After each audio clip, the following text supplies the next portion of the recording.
সমস্ত প্রশংসা সমস্ত গুণগান সেই মহান রব্বুল আলমিনের জন্যে, যিনি আমাদেরকে এই সাপ্তাহিক কোরআনের তাফসিরের দার্সে উপস্থিত হওয়ার তৌফিক দান করেছেন। সেই মহান রব্বুল আলমিনের দরগাহে জানাই লাখো কোটি সুজুদ ও শুক্রিয়া, আলহামদুলিল্লাহ।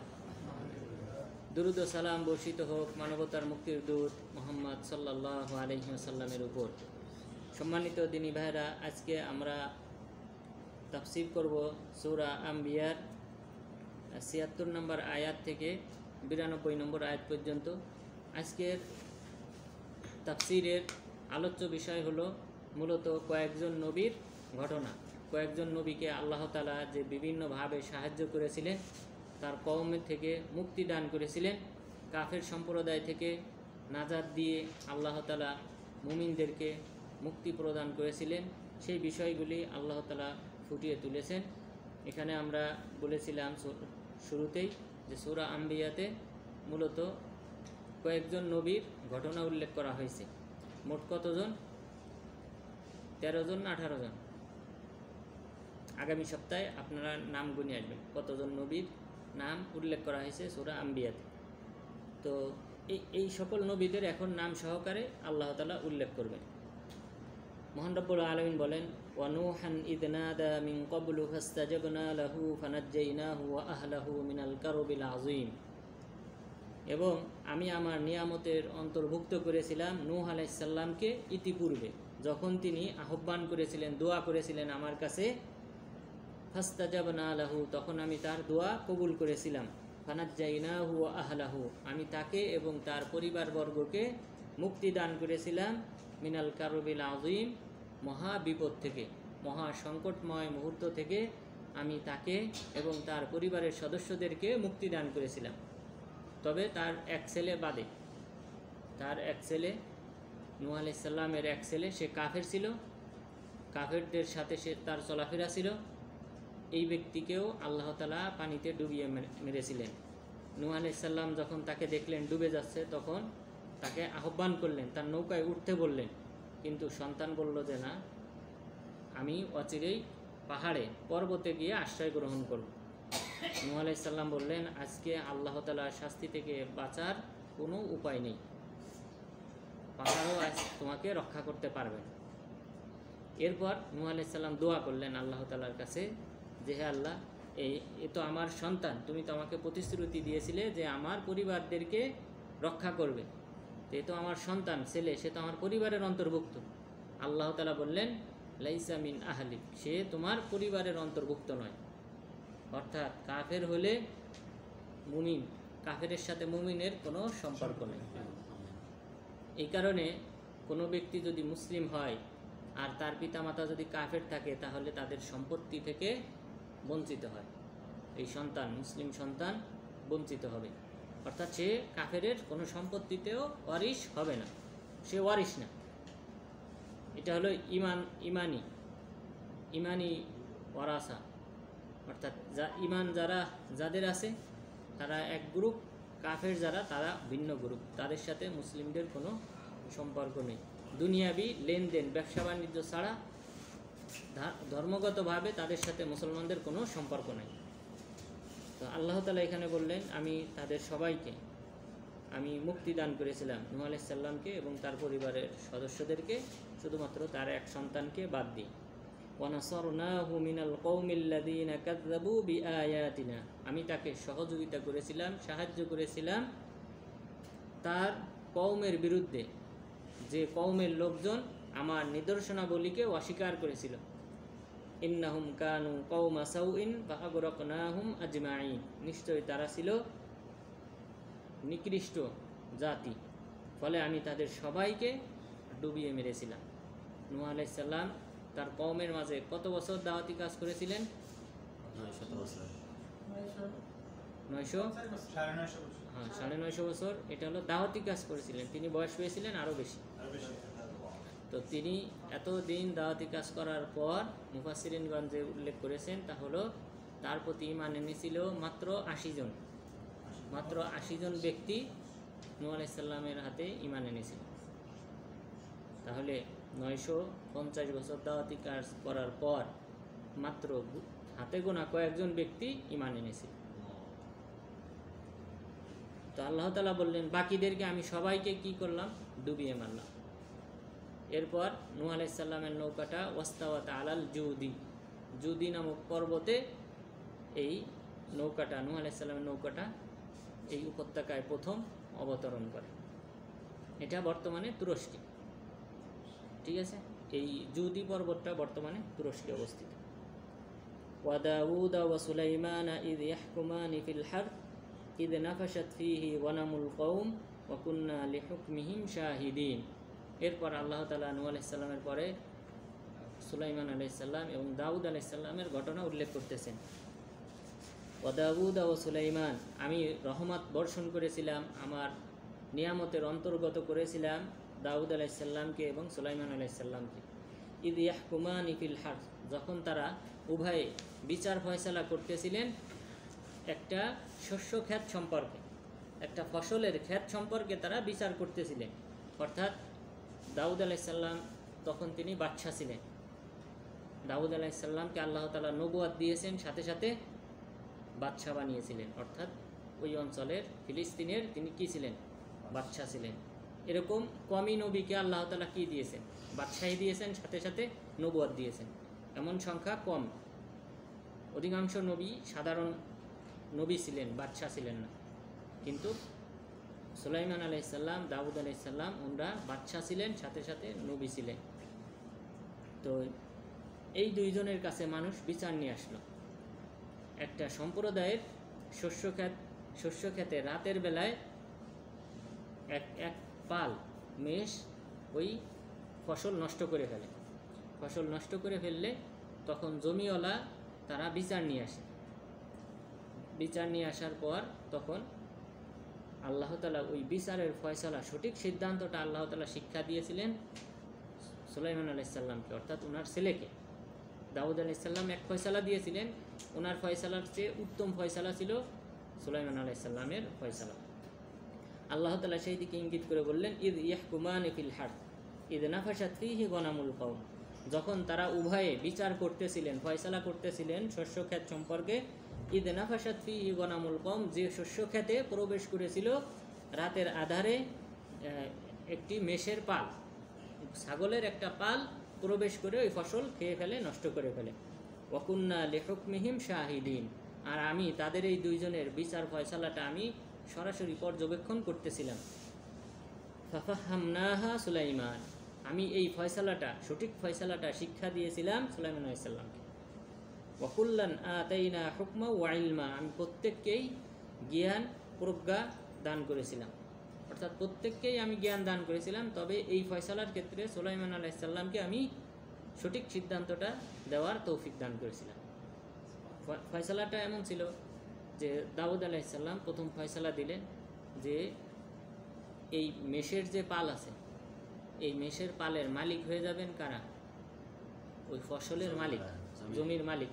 জমির মালিকরা তারা এই যে ছাগলের পাল প্রবেশ করেছিল সেই ছাগলের পালের মালিক হয়ে যাবে।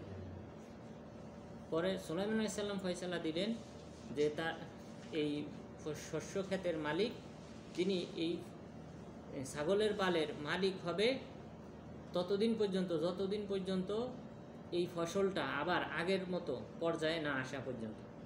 অর্থাৎ এই ফসল যে নষ্ট হয়েছে, এখানে তারা পুনরায়, এই মেষের মালিকরা তারা পুনরায় এখানে ফসল ফলাবে। ফসলটা যদি আগের পর্যায়ে যখন চলে আসবে তখন এই ছাগলের পাল ফেরত দেবে। এটা ছিল সঠিক সিদ্ধান্ত। তা আল্লাহ তাআলা এই কারণে বললেন ফাফাহামনাহা সুলাইমান, আমি এই ফয়সালাটা সুলাইমান আলাইহিস সালামকে শিক্ষা দিয়েছিলাম। এরপর আল্লাহ তাআলা বললেন যদিও উভয়কেই আমি জ্ঞান এবং প্রজ্ঞা দান করেছিলাম। ওয়াসাখখারনা মা দাউদ আল জিবালা ইউসাব্বিহনা ওয়াত তাইর, আর আমি অধীনস্থ করে দিয়েছিলাম, দাউদ আলাইহিস সালামের অধীনস্থ করে দিয়েছিলাম পাহাড় পর্বতকে এবং পাখিকে। পাখি, পাহাড়, পর্বত তারা দাউদ আলাইহিস সালামের নির্দেশ মেনে চলত। ইউসাব্বিহনা, তারা আল্লাহ তাআলার তাসবিহ পাঠ করত। পাহাড়, পর্বত, তারপর পশু পাখি, এরা দাউদ আলাইহিস সালামের নির্দেশ মেনে চলত এবং তাসবিহ, আল্লাহ তাআলার গুণকীর্তন করত। ওয়া কুন্না ফাইলিন, এগুলি সব আমি করেছিলাম, অর্থাৎ আমার ক্ষমতা বলেই আমি এগুলি করেছিলাম। অর্থাৎ পাহাড় পর্বতকে দাউদ আলাইহিস সালামের অধীনস্থ করে দিয়েছিলাম। ওয়া আল্লামনাহু সানাআতা লাবুস, আমি দাউদ আলাইহিস সালামকে শিক্ষা দিয়েছিলাম পোশাক তৈরি করা।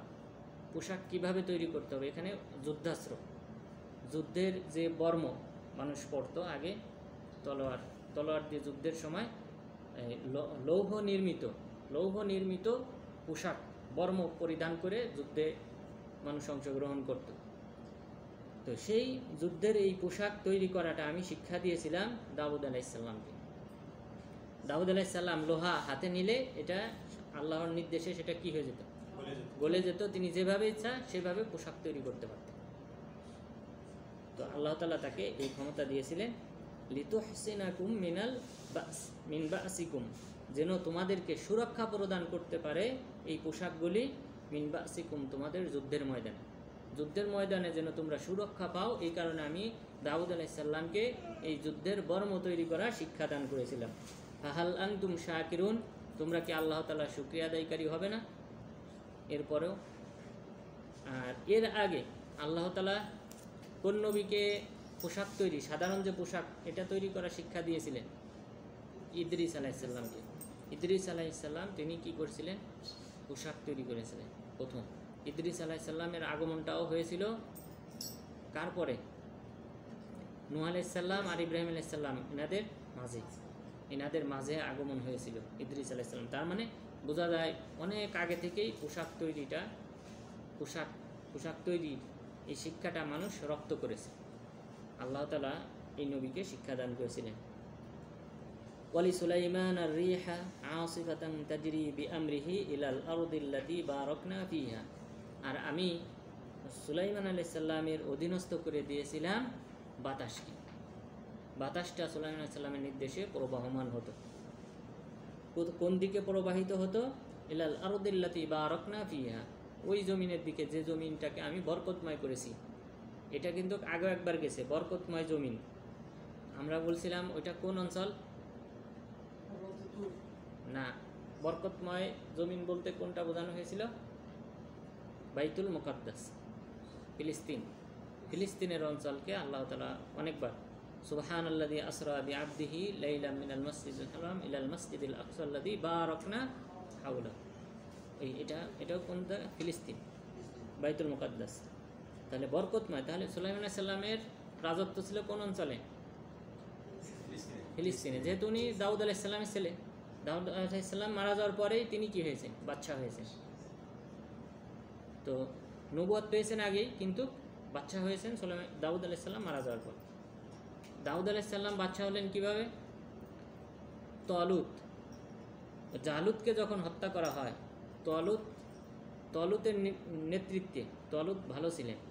তো একজন নবী, তিনি নবীর কাছে বানু ইসরাইল দাবি করলো যে আমাদের একজন যুদ্ধের সেনানায়ক দরকার, যার মাধ্যমে যুদ্ধ করে আমরা কি করব?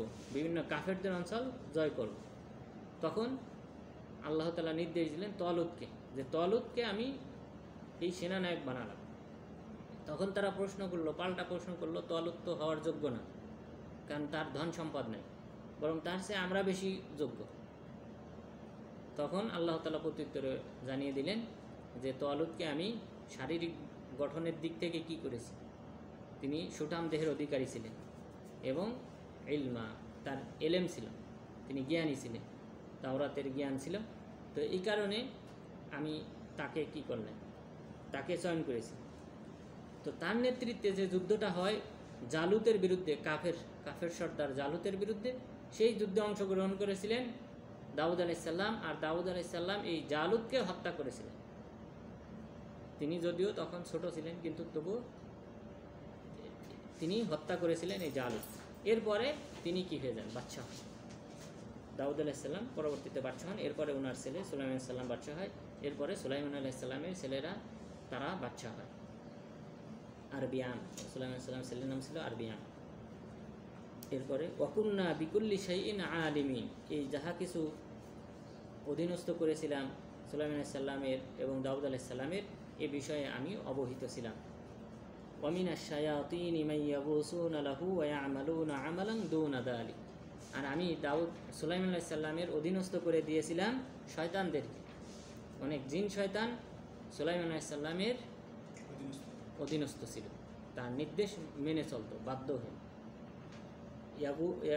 ইয়াগুসুন আলাহু, যারা সমুদ্র থেকে মণিমুক্তা আহরণ করতো, এই শয়তানরা, শয়তানদের মাধ্যমে সুলাইমান আলাইহিস সালাম সমুদ্র থেকে মণিমুক্তা আহরণ করাতেন, ওখান থেকে মণিমুক্তা তুলে আনতে বলতেন, তারা এটা করতো।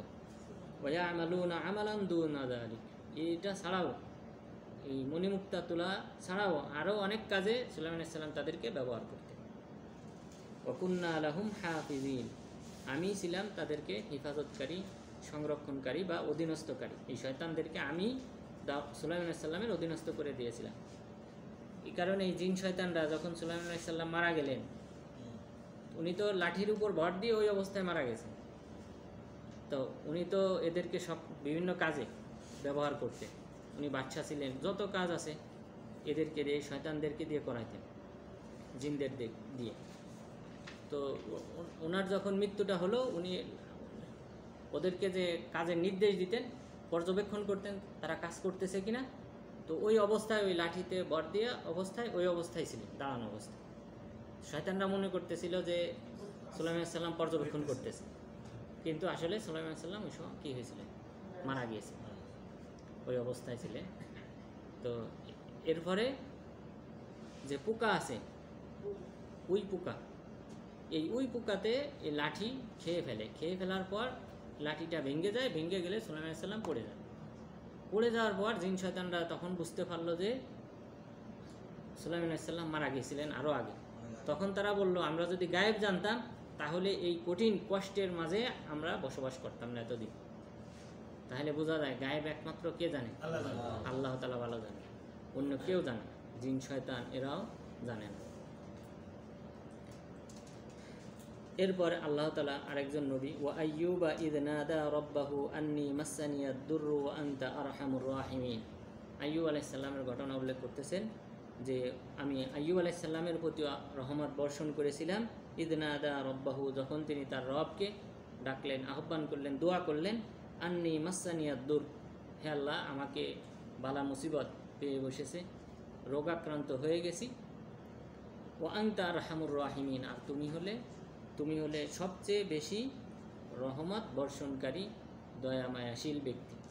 সুতরাং তুমি আমার উপর রহমত বর্ষণ করো আর এই আমাকে রোগ ব্যাধি থেকে মুক্তি দান করো। তাহলে আইয়ুব আলাইহিস সালাম, এটা সুনানে আবু দাউদের হাদিস, আইয়ুব আলাইহিস সালাম মোট 18 বছর রোগে আক্রান্ত ছিলেন। 18 বছর রোগে আক্রান্ত থাকার পর তার যে স্ত্রী ছিল, ছেলে মেয়ে ছিল, তারপর আত্মীয় স্বজন যারা ছিল সবাই তাকে পরিত্যাগ করে। শুধুমাত্র একজন স্ত্রী আর তার আপন এক ভাই, তার একজন স্ত্রী, অর্থাৎ অনেকগুলো স্ত্রী ছিল, আর একজন আপন ভাই, এই দুইজন বাদ দিয়ে বাকি কেউ আইয়ুব আলাইহিস সালামের খোঁজ খবর নিতেন না, সবাই পরিত্যাগ করেন। একদা আইয়ুব আলাইহিস সালামকে তার স্ত্রী একটা বাগানে, মানে যে প্রাকৃতিক যে চাপ আছে এটা সারার জন্যে, পায়খানা করানোর জন্যে ওনাকে একটা বাগানে রেখে দেন। ওনাকে রেখে উনি বাহিরে এসে অপেক্ষা করেন। তো অপেক্ষা করার পর এর মধ্যেই আল্লাহ তাআলা ওনাকে শিক্ষা দান করেন যে আপনি আপনার পা দিয়ে কি করেন, আঘাত করেন মাটিতে আঘাত করেন। আঘাত করার পর সেখান থেকে ফোয়ারা, ঝর্ণা দ্বারা বের হয়। অর্থাৎ যেমন জমজম পানি, এটা হয়েছিল কার আঘাতে? না, হ্যাঁ, জিবরিল আলাইহিস সালামের পাখা অথবা ওনার পা, দুইটাই আসছে। তো উনি পাখা দিয়ে আঘাত করেছিলেন অথবা তার পা দিয়ে, জিবরিল আলাইহিস সালাম। তো আঘাত করার পরে এই ফোয়ারাটা হয়, জমজম কূপটা। তো আর এটা হলো সরাসরি নবীর মুজিজা। এই নবী, তিনি তার পা দিয়ে আঘাত করেন মাটিতে। তো আঘাত করার পর সাথে সাথে সেখান থেকে পানি বের হয়, ফোয়ারা বের হয়। বের হলে ওখানে গোসল করতে বলেন, গোসল করেন। গোসল করার পর তিনি আগে যুবক থাকতে যেরকম, সুস্থ থাকতে যেরকম ছিলেন সেরকম সুন্দর চেহারা হয়ে যায়, আগের মতো চেহারা আল্লাহ তাআলা করে দেন। সমস্ত রোগ ব্যাধি থেকে মুক্তি দান করে আগের মতো করে দেন। করে দেওয়ার পর ওনার স্ত্রী অপেক্ষা করতেছিলেন। তো কিছুক্ষণ পরে উনি বেরিয়ে আসলেন। বেরিয়ে আসার পর জিজ্ঞাসা করলেন যে সেই অসুস্থ ব্যক্তিটাকে কি দেখেছো তুমি, যাকে আমি এখানে রেখে গিয়েছিলাম? তখন বললেন যে এবং বললেন যে তবে ওই ব্যক্তিটা আগে যখন সুস্থ ছিল তখন ঠিক তোমার মতো আকৃতি ছিল। তখন তিনি পরিচয় দিলেন যে আমি সেই আইয়ুব আলাইহিস সালাম। এরপরে আল্লাহ তাআলা ওনাকে ধন সম্পদ আসমান থেকে, তখন ফড়িং, স্বর্ণের যে ফড়িং আছে, আজকে আমাদের ইসের প্রশ্নের উত্তরের মধ্যে ফড়িংয়ের কথা উল্লেখ আছে, তো ওই স্বর্ণের ফড়িং আল্লাহ তাআলা আসমান থেকে অবতীর্ণ করে। তখন তিনি তার জামা আছে, তার যে পোশাক ছিল সেই পোশাক মেলে ধরেন, আর যত পড়ে ততই তিনি কি করেন, তিনি তার পোশাক দ্বারা আবদ্ধ করেন। তখন আল্লাহ তাআলা বললেন আমি কি তোমাকে সম্পদ দেই নাই, তোমার কি এটা কি যথেষ্ট না? তখন বললেন যে আল্লাহ এটা তোমার রহমত, তোমার রহমতের তো কোনো সীমা নাই, প্রান্ত নাই, আমি চাই তোমার রহমতটাকে কি করতে, গ্রহণ করতে। এটা স্বর্ণের লোভে না, এটা বরং তোমার রহমত, এই কারণে। তো আল্লাহ তাআলা তাকে আগে যে ধন সম্পদশালী ছিলেন এর চেয়ে বেশি ধন সম্পদশালী, এবং তার যে স্ত্রী ছিল আগে যে সংখ্যা তার চেয়ে বেশি, এবং আরও সুন্দরী নারী আল্লাহ তাআলা তাকে দান করেন। এরপর আল্লাহ তাআলা বলতেছেন ও আনতা, এই দোয়া করলেন। দোয়া করার পর আল্লাহ তাআলা বললেন ফাস্তাজাবনা লাহু ফাকাশাফনা মা বিহি মিন দুর, আমি তার দোয়া কবুল করলাম এবং তার সাথে যে রোগ ব্যাধি ছিল সেটা আমি দূর করে দিলাম। ও আতাইনাহু আহলাহু ওয়া মিসলাহুম মাআহুম, আমি তার স্ত্রীদেরকে ফিরিয়ে দিলাম, সেই সাথে এদের চেয়েও আরও দ্বিগুণ আমি ফিরিয়ে দিলাম। রহমাতাম মিন ইনদিনা, আমার পক্ষ থেকে রহমত স্বরূপ। অর্থাৎ তার স্ত্রী ছেলে মেয়ে সংখ্যা আরও আল্লাহ তাআলা বেশি বৃদ্ধি করে দিয়েছিলেন। ওয়া যিকরা লিল আবিদিন, যারা ইবাদতকারী তাদের জন্য একটা স্মরণীয় দিন আমি করেছিলাম। তো এখানে দেখেন দোয়া কিন্তু নবীগণ কিন্তু সরাসরি কার কাছে চেয়েছেন? আল্লাহ তাআলার কাছে। এখানে কোনো মাধ্যম নাই, ওসিলা। এখানে আপনি যে মক্কা মদিনাতে যে হাজিরা আসে, মদিনাতে বিশেষ করে হাজিরা অধিকাংশ সময় রাসূল সাল্লাল্লাহু আলাইহি ওয়াসাল্লামকে ওসিলা করে দোয়া করে। রাসূল সাল্লাল্লাহু আলাইহি ওয়াসাল্লাম হলেন মাখলুক, আমাদেরকে এটা বুঝতে হবে। মাখলুকের হক একরকম, আল্লাহ তাআলার হক আরেক রকম। রাসূল সাল্লাল্লাহু আলাইহি ওয়াসাল্লামের হক হলো আমরা তার আনুগত্য করব, তিনি যেভাবে দেখিয়ে গিয়েছেন আমরা সেইভাবে আমল করব। এরপর তাকে সালাম পাঠাবো, তিনি মারা যাওয়ার পরেও আমরা তাকে সালাম দেব। এরপর দুরূদ পাঠ করব, যেগুলা ফেরেশতাগণ রাসূল সাল্লাল্লাহু আলাইহি ওয়াসাল্লামের কাছে পৌঁছে দেন এবং রাসূল সাল্লাল্লাহু আলাইহি সাল্লাম তার উত্তর দেন। এরপর তার জন্য আমরা মাকামে মাহমুদ কামনা করব। একজন ব্যক্তিকে আল্লাহ তাআলা সম্মানিত করবেন কিয়ামত দিবসে, জান্নাতের সর্বোচ্চ স্থান, সর্বমর্যাদার স্থান, সেই মাকামে মাহমুদ আমরা তার জন্য কামনা করব। এটা হলো রাসূল সাল্লাল্লাহু আলাইহি সাল্লামের হক। ইবাদত পাওয়ার হক কোনো মাখলুকের নেই। দোয়াটা হলো একটা শ্রেষ্ঠ একটা ইবাদত, মুখ্যল ইবাদত, ইবাদতের মূল বলা হয়েছে দোয়া। তাহলে সেই ইবাদতের ক্ষেত্রে কোনো মাখলুককে ওসিলা করা যাবে না, বরং এই ওসিলার জন্যেই রাসূল সাল্লাল্লাহু আলাইহি ওয়াসাল্লাম কাফেরদের সাথে যুদ্ধ করেছিলেন। মক্কার কাফেররা তারাও জানতো ইবাদত পাওয়ার যোগ্য একমাত্র আল্লাহ তাআলা, কিন্তু লিউকাররিবুনা ইলাল্লাহি যুলফা, আমরা তো এদের ইবাদত করি শুধুমাত্র এরা আল্লাহ তাআলার নৈকট্যশীল করবে, এরা ইবাদত পাওয়ার যোগ্য না, বরং এরা মাধ্যম, এটা তারা বলত। এই মাধ্যমের বিরুদ্ধেই কিন্তু রাসূল সাল্লাল্লাহু আলাইহি ওয়াসাল্লামের এতগুলি যুদ্ধ। সুতরাং আমাদের অন্তরটা কেন যেন মাখলুক কেন্দ্রিক, মানে দোয়া করলে যেন মাখলুককে অংশগ্রহণ না করাইলে যেন দোয়া অসম্পূর্ণ থেকে যায়। এটা থেকে অবশ্যই আমাদেরকে বেরিয়ে আসতে হবে। একমাত্র আল্লাহ তাআলার কাছে চাইতে হবে, মাঝখানে কাউকে ওসিলা করা যাবে না। ওসিলা তিন প্রকার জায়েজ। একটা হলো আল্লাহ তাআলার যে নাম আছে, সুন্দর সুন্দর নাম, সেই নামের মাধ্যমে হে আল্লাহ তোমার নাম গফুর, গফফার, আফু, তোমার এই নামের ওসিলা, এর অর্থ হলো ক্ষমাকারী, এই নামের ওসিলায় তুমি আমার পাপসমূহ ক্ষমা করে দাও, এটা জায়েজ। এরপরে হলো যে শতামল, আপনার যে শতামল আছে, আপনি 5 ওয়াক্ত জামাতে নামাজ আদায় করেন, দোয়া করবেন যে হে আল্লাহ আমি যে 5 ওয়াক্ত নামাজ জামাতে আদায় করি এর ওসিলায় তুমি আমার রিজিক বৃদ্ধি করে দাও। এরপর 3 নম্বরটা হলো সৎ ব্যক্তির কাছে দোয়া চাইতে পারবে। সৎ ব্যক্তি উপস্থিত, জীবিত, উপস্থিত, সৎ, এই 3টা শর্ত থাকতে হবে। যে আপনি আপনি মনে করেন আপনার ইমাম, মসজিদের ইমাম, আপনি জানেন যে সে ভালো মানুষ, আপনি তাকে বললেন যে আপনি দোয়া করেন আমার ছেলে মেয়ে হয় না, যেন আল্লাহ তাআলা আমাকে সন্তান দান করে। তখন তিনি কি করবেন? সরাসরি আল্লাহ তাআলার কাছে দোয়া করবেন আপনার জন্য, যে আল্লাহ অমুক বান্দাকে তুমি সন্তান দান করো। এই তিন প্রকার ওসিলা জায়েজ, এছাড়া বাকি কোনো প্রকার ওসিলা জায়েজ নেই। এরপর আল্লাহ তাআলা বললেন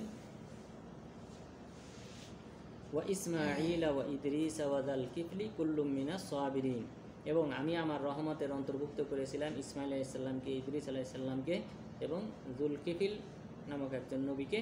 কুল্লুম মিনাস সাবিরিন, তারা সবাই ছিলেন ধৈর্যশীল। ওয়া আদখালনাহুম ফি রহমাতিনা, আমি তাদের সবাইকে আমার রহমতে আচ্ছাদিত করেছিলাম। ইন্নাহুম মিনাস সালিহিন, নিশ্চয়ই তারা সৎ।